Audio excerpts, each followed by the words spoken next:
Hey everybody, so we are here today at the Monroe Valley Chapel in the Monroe Valley right near Lickdale, Pennsylvania. And we are here in the first of a series of videos that I'm going to be doing talking about the different aspects of this channel. We're basically approaching this as though this is a business now. Channel is monetized. I've gotten a bunch of help. I'm going to show you with a video, mail time, some help from Jay, for instance, who has gotten me a laptop, which is really going to help with the editing process. We'll be switching over to the movie camera, which will add different angles, a little better filming quality because it's 4K, things of that nature, and just the extraordinary help that I get from everybody. So each one of these videos is going to be at another really cool place. For instance, we'll go to Coleman Memorial Park there at that really neat sculpture. Conversations with myself. We'll be going down to the Union Canal Tunnel Park, down at the actual Union Canal Tunnel, doing a video there. We're probably going to be doing one, I believe, at Lights Fort, then another one that'll be done over at the Murray Schoolhouse there in Indiantown Gap, and then I want to go down to Hanover Churchyard, Old Hanover Churchyard, which is where the channel started, and then talk about all the different aspects of the channel, the different things that it offers. For instance, the YouTube channel itself, which we're going to be dealing with in this video here, but also then Instagram page, Facebook page, and each of the unique things that those pages will offer for the channel. We also have a Patreon, which helps us to support the channel, things like gas, things like that, that allow us to continue to go out on these trips together on these different journeys and adventures.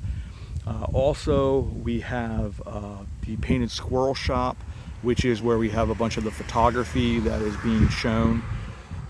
Then we also have a merch shop that is going to be done on called Spread Shop. It's the same merch shop that Cliff uses for the Wandering Woodsman channel.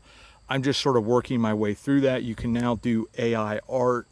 I've did a couple of these that I posted for the Country Roads Take Me Home and just the channel in general, sort of looking back in time. I'll show those, put those up on at the end of the video. Or, you know what, I'll put them right down.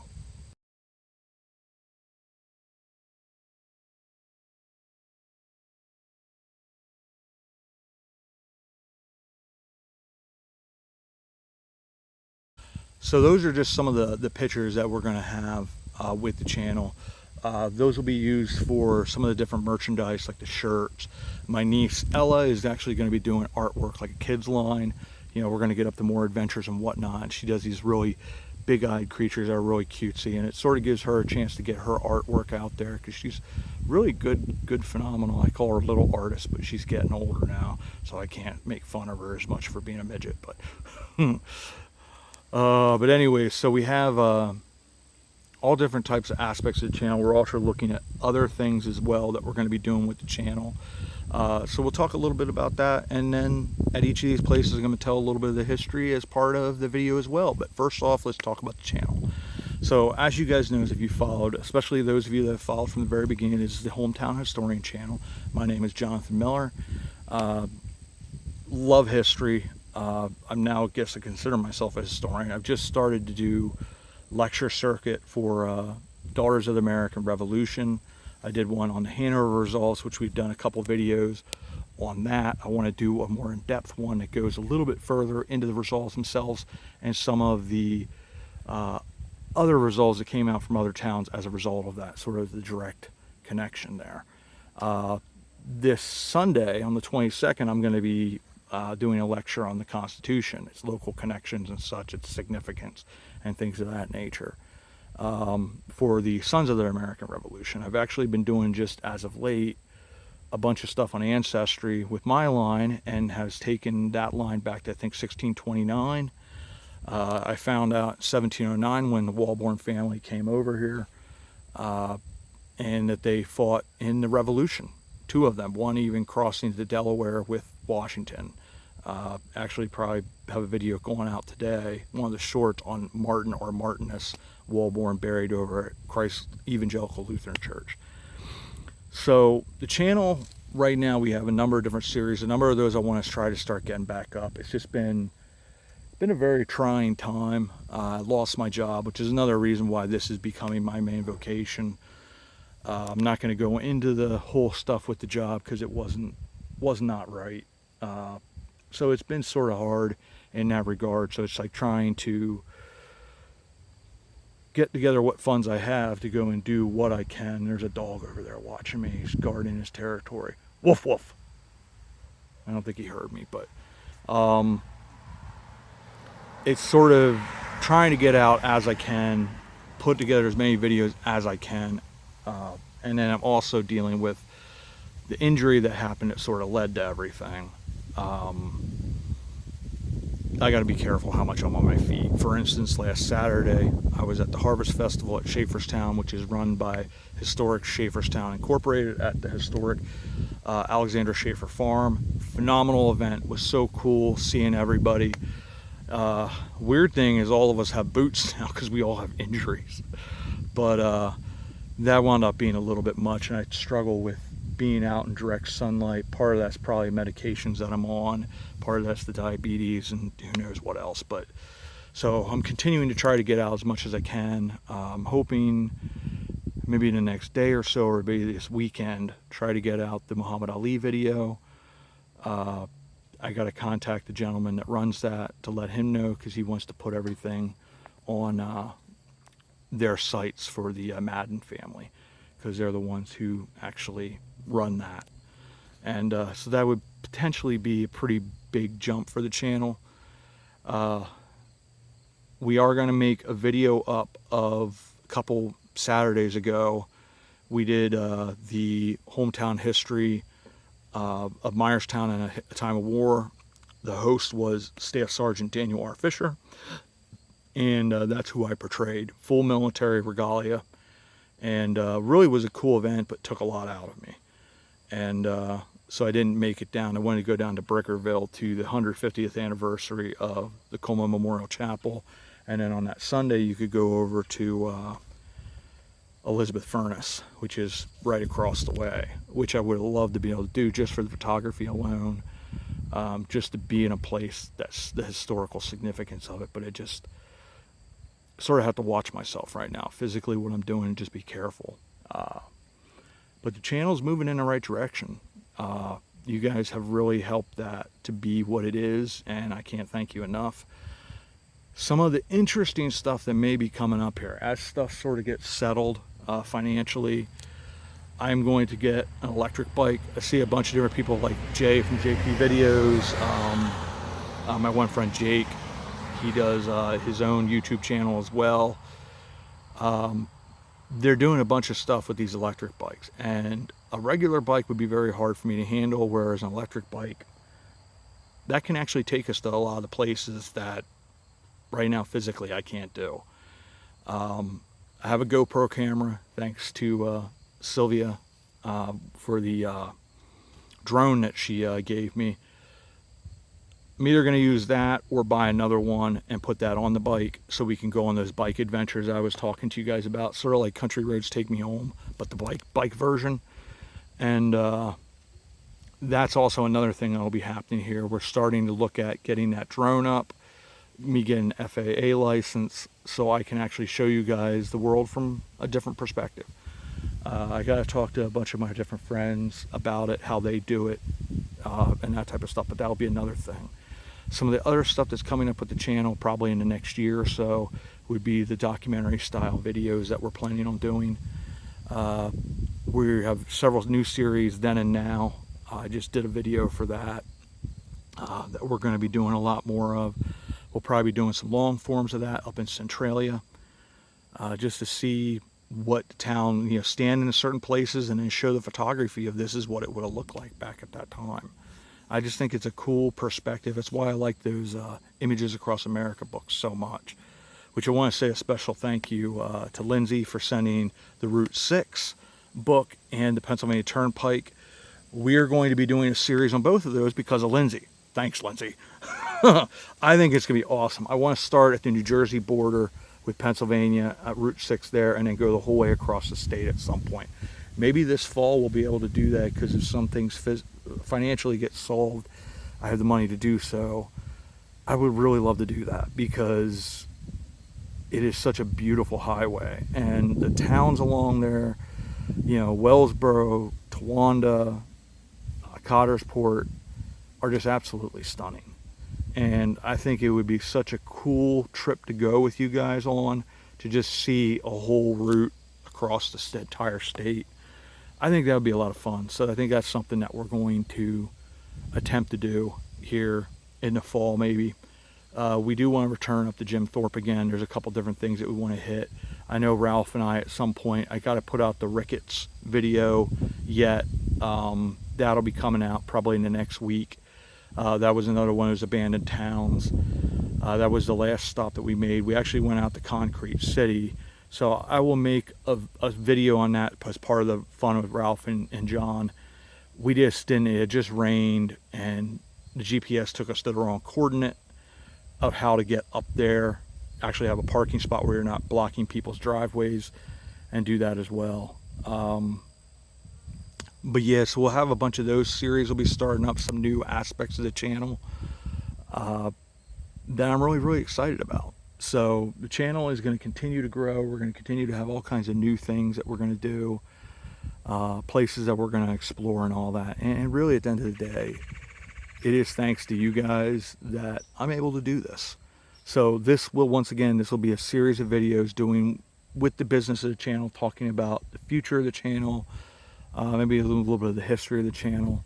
One of the things I want to do at some point as well is to do a blog, which sort of follows every single video that I do, what led up to it, how it went, and all that kind of stuff as best as I can remember, and go from there. But we will be having a mail time here at some point, because I do want to show the phenomenal gift. And I can't thank you enough, Jay, for the gifts you give, the cards you send. The last message was phenomenal. It means a lot, because like right now, it's, your life isn't necessarily entirely in your hands. So there's a bit of frustration. You worked really, really hard. You did things right. And then this happens. And it is what it is. You know, it's another bump in the road. And you're sort of put in a position that you don't want to be in. But, you know, at the end of the day, there'll be a light at the end of the tunnel. And it'll work out. But, you know, it's been very, very good. It's been exciting.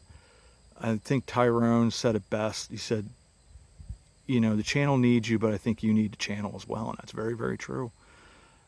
This is something I have come to absolutely adore and love. Anyway, so I think the one thing I got off base, because I also always go on a tangent, always say, like, hopefully my lecture doesn't go from the Constitution to Peruvian penguins eating peanuts in Panama, you know. But I was saying about, like, we did that video. We actually filmed it. My friends Josh and Sharon, he had made up the tombstone for this guy, so people would be able to know where he's buried and that type of stuff. But and what to look for.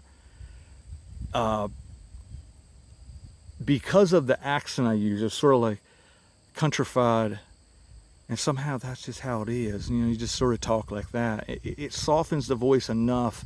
This phone does not record audio well unless it's wind from a distance. So it's very hard to understand me, hear what I was actually saying. So we're actually going to refilm that. The idea is we're going to do it in either black and white or sort of a sepia, like an old, maybe 16 millimeter, 8 millimeter camera, where it sort of has those fuzzies and stuff like that, has that going on for it. So it looks like almost it was filmed back in that time. We're going to do it segmented, so I don't have to try to remember the entire thing all at once, because it's 32 minutes, 35 minutes long. And to get all the points in, to really, you know, it can be intense at times, because it's the point of it is to do that, to let people know what Myerstown, what towns all across the nation would have been like at that time, and the suffering and the struggles that they would have gone through, which I think sometimes are easy to forget. So we're going to be doing that as a full-scale production.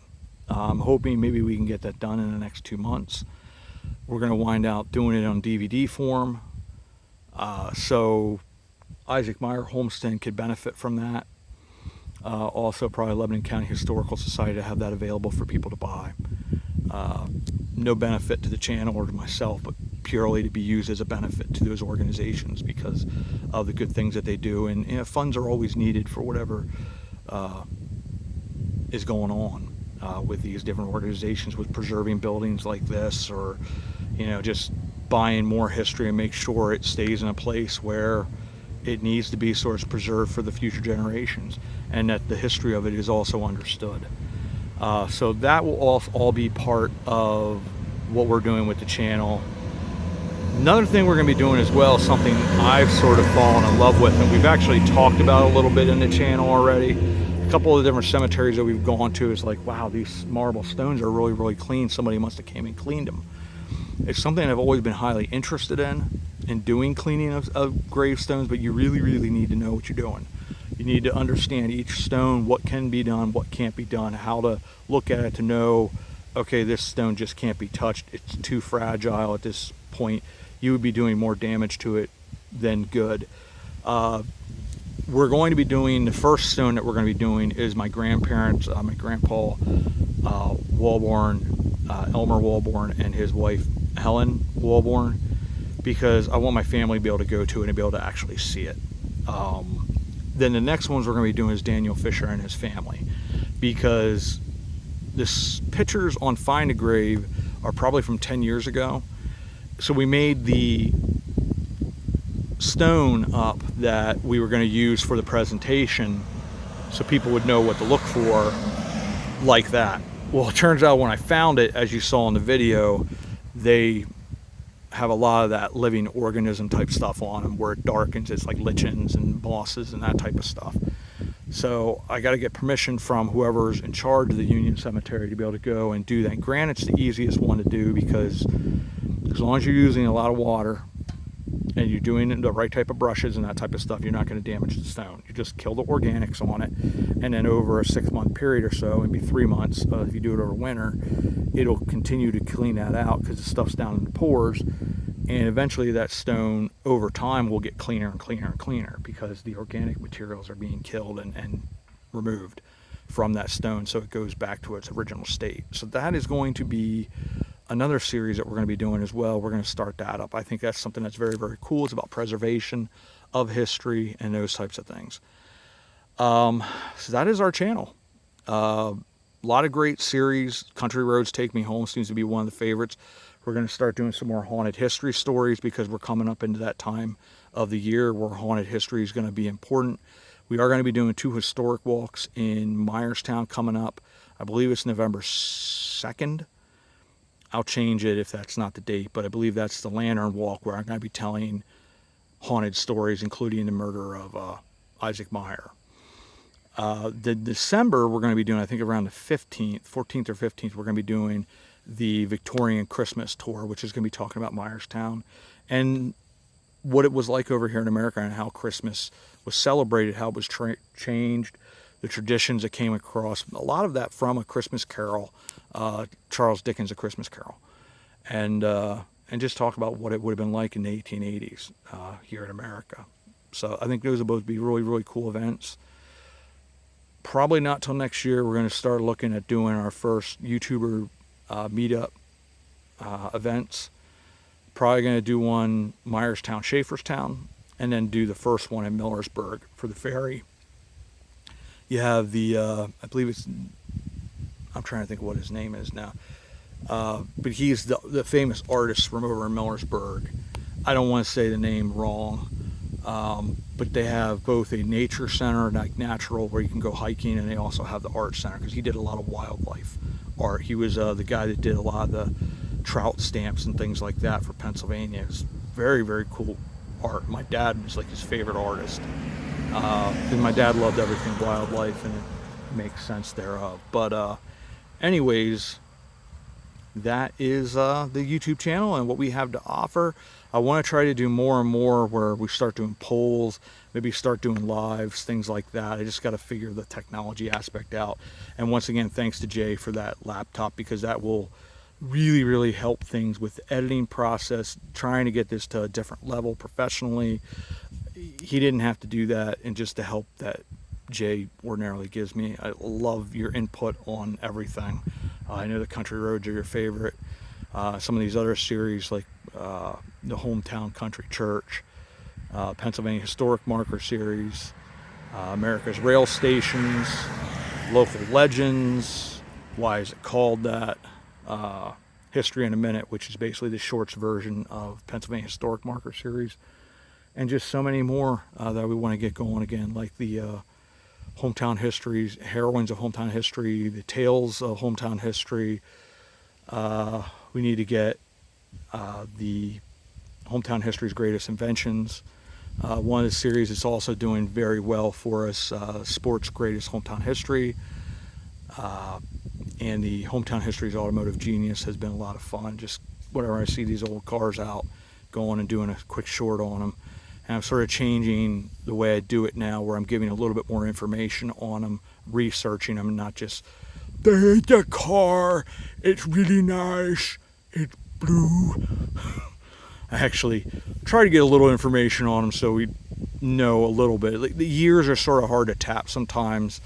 I just did one on the Ambassador Rambler, which is done by AMC. I think it was a 63, 64, but I'm not exactly sure. It's just on the grill piece, the way the lights are, it looks like it's somewhere in there. Not sure or not. Usually people will be more than happy to give some information on some of that stuff that are car aficionados that really know their stuff, whereas I love them. I just don't know a whole lot. But we're also going to be doing something called Not So Hometown History, which will be a little bit of satire. I've done that once before. It's dangerous territory when your channel is primarily serious. But I think there's a couple different stories out there that I think will be funny to people, and it'll be a little bit of a change up on that regard. But I think we're going to continue to have a lot of fun, and as always, I can't thank you guys enough. I want to thank Jason Thompson, Kate Clark, I believe it's Lynn Searfoss. If I have it wrong, I do apologize. Cherish, and Jennifer Butcher, and Debbie Hills. I want to say thank you so much for being Patreon supporters. Jay, for your support on everybody that does that. It really helps. I mean, it really helps right now, especially because this is something I'm very passionate about. So to be able to get out on a day like this, to get out and enjoy nature, be at a place that I absolutely adore, that I can return to again and again, really is a blast. Good for my physical health, good for my mental health. This channel, and just in general, is very good for that. I will say a special shout out to Kate Clark. If there's anybody out there that knows Kate, I haven't heard from her for a while. I haven't received replies from emails and stuff like that. And the other YouTubers that Kate has always talked to, like Lewis with Simply Exploventuring, Cheryl and Chris with Sun Plus One, none of us have heard from her. Kate was always one to comment on all kinds of stuff, and I just want to make sure that you're okay, because Kate's one of those people that we would email every single day, and Kate was every single day. And you struggle with depression, you struggle with this, that, and the other thing. You're just exhausted, and things that should be like, I should just get that done, don't always happen. And you realize how lucky you are to have somebody like that in your life. And Kate's one of those people that has kept me around, kept my spirits up, has always looked out for me, and I can never say how much I appreciate it. It's the things that a number of you have done for me. There is no value that you could ever place on something like that. Anyone that is willing to take a moment of their time share themselves, say beautiful and kind things, and encourage. Like I mentioned about Jay's card that he sent, I think sometimes things happen at the right time, obviously for a reason, but they make a big difference to you, and they sort of get you through those next couple days, like, I can do this. And Kate's done that for me over and over again. You think of the Josh Groban song, I think it's been around before him, but You Lift Me Up is what comes to mind. We never know what somebody's going through at any given time of their life. We never truly fully understand their struggles. But a kind word, gentle touch, something simple like that can change a person's life. And you guys have certainly changed my life. And this channel, I constantly talk about as being a family. And this channel is not about one person, couple of people, it's about a family. And you guys truly have become family to me. I feel extremely blessed and fortunate to be able to do this. And really has been a phenomenal aspect of my life. Has given me a confidence in who I am and what I do, and absolutely adore and love this. So that is the channel. We will be having, like I said, a mail time, because I've had a bunch of cards. I've had the 2 books from Lindsay, and just a number of other things that I just want to bring out, show you guys. And the laptop is phenomenal. I've never had a laptop that's quite like this. This is pretty cool. When you're downloading certain things, like I had a bunch of games that I love to play. Age of Empires, it's one of my guilty pleasures. My old laptop just didn't quite have enough power.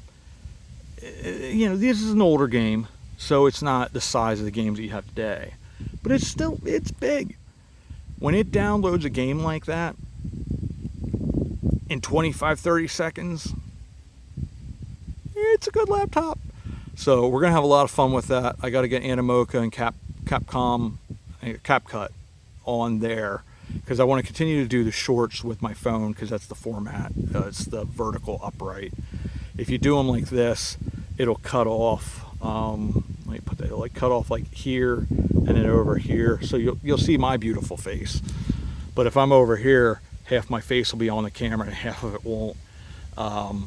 So that'll continue to do, and because they're 60 seconds or less, makes it actually quite easy to just do it right on CapCut, and the little bit of editing you have to do works out. But anyways, we're going to turn this around. We're going to check out Monroe Valley Chapel again. We're going to talk a little bit about its history, maybe a quick visit the cemetery, and go from there. Maybe take a peeky up and down this Monroe Valley because of how beautiful it is.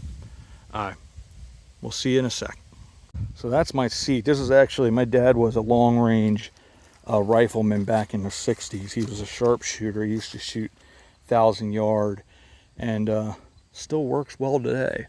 But this is the Monroe Valley Chapel. This was actually a Lutheran and Moravian mission. I don't think the Reformed were involved with this at all. This is not the original building like a lot of these old churches. The original structure would have been log. It would have been in here somewhere. Where exactly, I'm not sure. I am going to sit down just quick, because weirdly, if I'm in the heat at all, I get weirdy, I get dizzy, which is not healthy for me or for you. But the original building probably would have been built right around the time of French and Indian War, maybe a little earlier, like 1740s. On the other side of what's called Little Mountain, that's where the Bethel Moravian Cemetery is. It's actually 4 separate cemeteries. You had the original Bethel Moravian Cemetery, which all the stones there are flat. Now, they did have other burials there from people that weren't Moravian in that cemetery. That one would have been, that was like 1730, 1740 type cemetery. Through the Revolutionary War. The next cemetery would have been Civil War era. That, I believe, would have been an Evangelical Association cemetery. And then the third cemetery was the Bethel EUB, which is the combination of the Evangelical Association and the United Brethren. So they were called EUB. that was one of 3 churches that wound up being combined that were EUB. You had Lickdale had an EUB, Greenpoint had an EUB, and then you had the Bethel EUB church. And they combined to create Trinity United Methodist, when the EUB church and the Methodist church wound out combining, and they became the United Methodist Church then. So then they wound up tearing down all 3 of those churches. But the 4th one would be Trinity United Methodist, which is, you know, the current time period. That would have been around sometime in the 60s when that would have been founded. The EUB church would have been back, I think, in the 20s, because that's where the Evangelical Association and the United Brethren wound up joining. But this particular building, I believe, which when I get up and we go over the plaque, I think I had heard as early as the early 1800s that this was built. But I think on the plaque it says around 1840. This did fall into pretty bad disrepair. That is the original bell as well. Tom Donmoyer, when we were here, somebody had helped himself to it, and then somebody else had eventually bought it. Well, they returned it, but that is the original bell that would have been in here, because this would have operated as a schoolhouse, sort of a meeting ground as well. Eventually the Lutherans took this over, and that's probably when the stone church was built, but not a whole lot remains of the cemetery. Now supposedly there could be Moravian cemetery in here, which would have been the flat stones, so those are under the ground. But around the 50s, a bunch of this had fallen into massive disrepair, and squatters moved into the property and basically took it over and destroyed the property, destroyed most of the cemetery until they were kicked out. And then I believe it was in the 90s, Tom Donmoyer, Northern Lebanon High School, and then a lot of local contractors, they came in and repaired this, because though you could sort of see the difference when you get above the door and those front 2 windows, that wasn't there. And these windows on the side, it probably came down in between those windows a little bit along the sides. That was all had fallen down within the church itself. So the roof wasn't there, steeple wasn't there. It was real close to the walls completely caving in. But they stepped in, they repaired this. The Preservation Trust of Lebanon County then took over this property, and Tom Donmoyer, who's also a major responsibility for the Lindley Murray Schoolhouse over near Indiantown Gap, that's preservation, I think, back in the 70s. And both of those places are probably in the best condition out of all the Preservation Trusts of Lebanon County's properties, because basically everything's been taken care of for them. They do run, right around Christmas, they run Christmas services. Gee, this thing will not leave me alone. Okay, buddy, you can go away. Sorry, the gnat was like enamored with my forehead. But they have this place. Tom had said he's like pretty confident that this place is where it needs to be for the next generation. It's just a matter of maintaining it. Lindley Murray Schoolhouse is a lot like that, because that's one of the places we will film. That was built, I believe, in 1850. So you get to see an 1850s to 1880s schoolhouse, one-room schoolhouse, what it would have actually looked like back in that time. Chestnut Street Log House is very well preserved. It's just inside they like to have it as fully furnished as possible. So that's one of those things there, but that's another stunning place. And then Lights Fort, they're hoping at some point to be able to rebuild that wall, that part of the, I guess, 2nd and 3rd floor that would be rebuilt on the front of it, and then be able to rebuild the chimney and then recreate the inside as it would have been back when it was a French and Indian War era fort. It was a home, but it was known as a fort as well, and it's actually, I believe, the oldest home or building, oldest building that's still standing in Lebanon County. It is not the oldest fort, though. That belongs to Zeller's Fort in Newmanstown, but that was originally a log structure, and the stone structure that is there today was built after Lights Fort. But we're going to get up, we're going to look at this place a little bit more, and then we're going to walk over to the field there and show you a little bit of what the Monroe Valley looks like and how stunning this is. let me get up here because I'm old and decrepit. I'm a little wibbly wobbly. But, and it's just stunning. We were able to take you inside on one of the videos as well, but you can sort of see everything's just a little bit different. It just has a little bit of a newer, different color. But anyways, this was original stone structure, was built in 1841, served as community chapel for Lutheran and Reformed congregations. So the Reformed was part of this, but I also had heard that the Moravians were part of this, which is common. Restored 93 through 2002. Volunteers from Northern Lebanon High School and staff, community members. So let's quick go over here.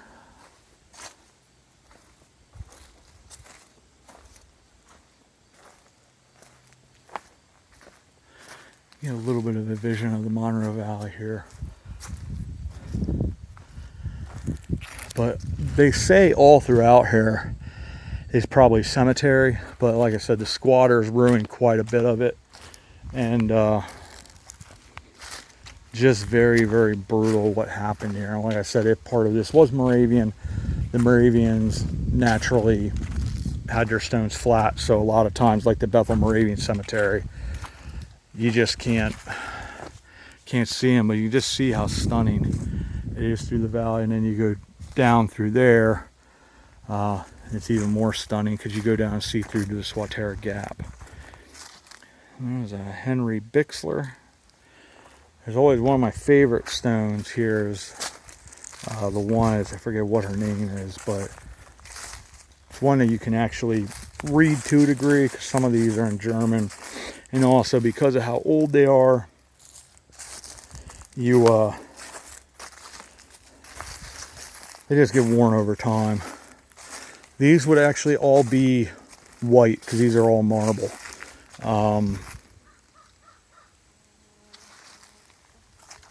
One thing you always have to watch in these cemeteries is the groundhogs love to dig holes, and you can easily twist or break an ankle in some of these places. There's one of these, she's the consort. I think this might be her here. I'm not sure, but just a lot of history. These were the first pioneers of this Monroe Valley.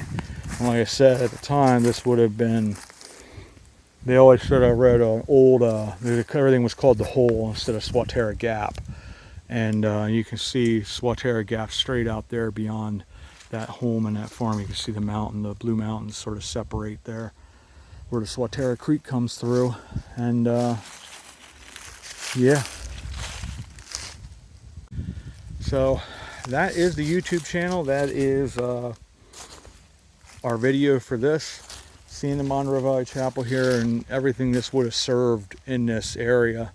It did serve as sort of a small refuge as well.